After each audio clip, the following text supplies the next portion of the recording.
To the United stand, a quick lunchtime video here. I'm in the conservatory and I'm absolutely boiling. But Lee Grant is to be confirmed as a Manchester United player this week. Craig Norwood, the freelance photographer who works for Manchester United, he's come out and basically said it will be this week, as have a few other credible sources like Simon Stone from the BBC. So who is Lee Grant? Jokes aside, the thumbnail is a joke. It's not a despair point. It is a joke.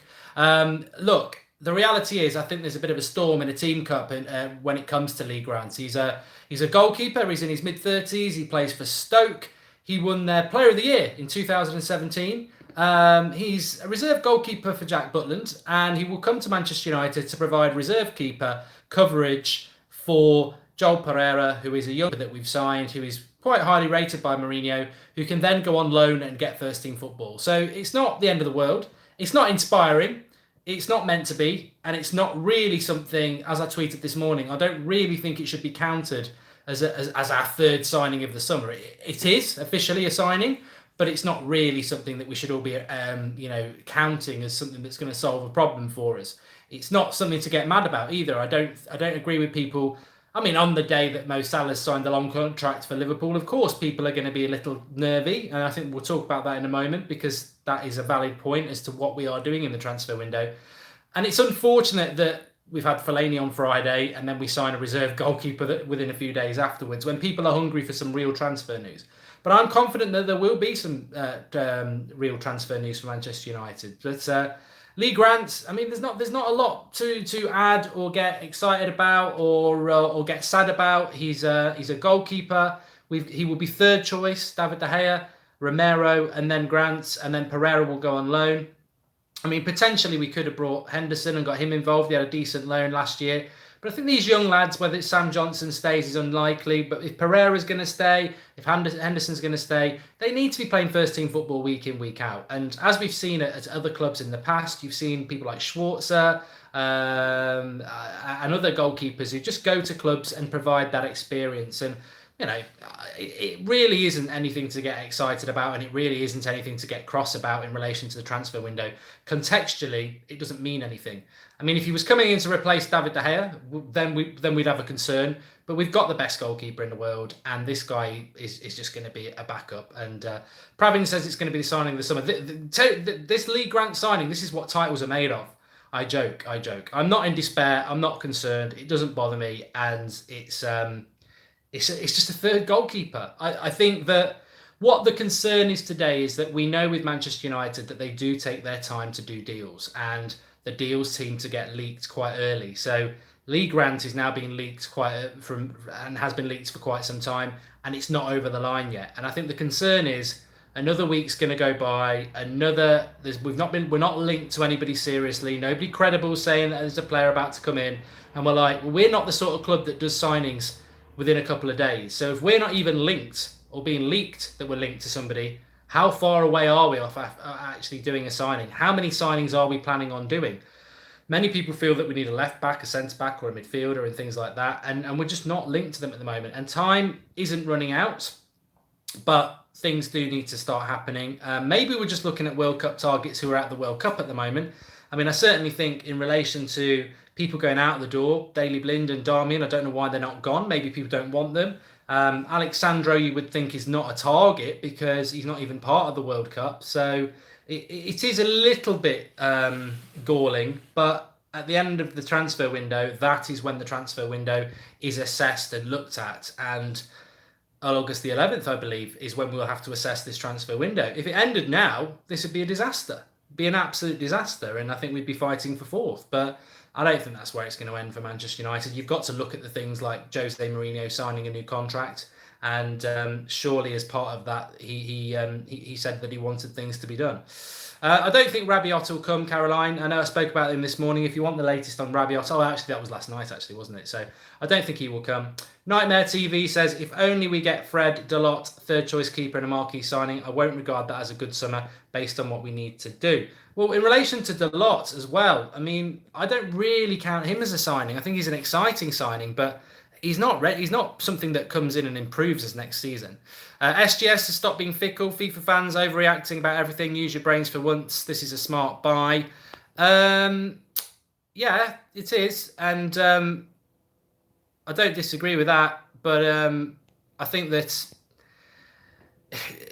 I think people are just becoming impatient. And as I said, the thumbnail is a bit of a joke because I don't really care about Lee Grant signing. It's not sent me into meltdown. I think it makes a lot of sense that you send your third choice goalkeeper, which is Joel Pereira, out on loan and you give him first team football, and Lee Grant comes in and signs. So those people who are joining a little bit late, Lee Grant will be signing for Manchester United this week. BBC reporting it, Craig Norwood reporting it. And who is he? He's a 35-year-old reserve goalkeeper from Stoke.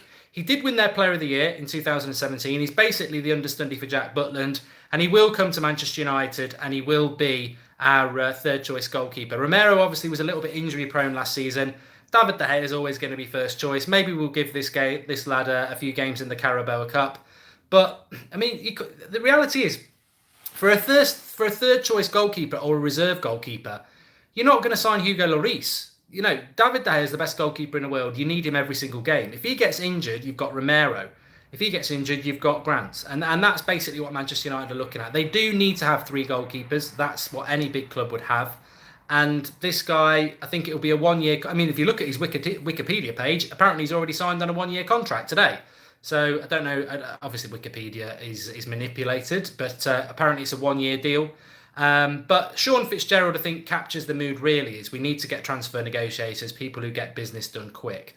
Darmian in the news today saying that he quite fancied going back last summer, but Mourinho wanted to keep him. More or less saying he wants to go. He will go, but this has been rumbling on for 5 weeks with Darmian. Napoli, Inter or Juventus, but it's been going on for 5 weeks. This is a signing that when Darmian leaves, no one cares. It's like you didn't play much last season anyway. Just leave. And if we're taking time doing those sort of deals, what's being done elsewhere? I feel that Manchester United are going to do something huge in this transfer window. I've said that for quite a while, and I really do think that they will. I just think that at the moment, the timing of things, which you can never really dictate to in transfers. I mean, what if Manchester United signed Cristiano Ronaldo on August the 10th? This suddenly becomes the most epic transfer window ever. You can't necessarily release your transfers on public opinion. Obviously, United will know that Fellaini's contract didn't go down too well, and they'll also know that people will be like, who the hell's Lee Grant? But in the context of what the club are trying to achieve, I think it's absolutely fine. I understand that people are getting a little bit nervous and a little bit frustrated. I said this morning that I think United need to do something positive in the transfer window sooner rather than later. Liverpool and Arsenal are not going to win any major trophies next season, but their fans are both very excited at the moment. Arsenal are doing things with a new manager, and they're not going to finish higher than fifth, but their fans are excited. There's positivity there. Liverpool won't win the title next year, but there's positivity there in relation to the things that they're doing. Manchester United, I mean, Fred's a good signing, but nothing much going on at the moment in relation to that. So nothing else anyway. Lee Grant is a great goalkeeper, says Alexander Rudolph. Well, he's not a great goalkeeper, Alexander, is he? If he was a great goalkeeper, he'd be a Premier League goalkeeper. He's a reserve goalkeeper. That's what he is. And he's a good reserve option. Jessica Jane says, we've just got to be patient and review all the signings at the end of the transfer window. You don't judge a chef halfway through a meal or baking a cake. Exactly. And you retracted it, Jessica, and it was a very good statement. To be honest, Liverpool can win, and I've opened my eyes to somebody. Lozano, I don't see happening. RDZ. Liverpool will challenge City, says Rajan. Not in a million years. Tabish says Liverpool resign Salah. We resign Fellaini. Resign would have been nice, but no. I mean, look, Liverpool have retained a player there. I tell you what if we announce in the next 2 weeks that Anthony Martial is staying? That would be an amazing signing for us, wouldn't it? So there's positivities and there's negativities. But I think at the moment perspective is important, and we just need to be a little bit patient. We do. And a third choice goalkeeper isn't the end of the world. He's a storm in a teacup, and I think if we start saying, "Well, look at this rubbish transfer window at this stage," it is a little bit too early for us to do that. Oh, God.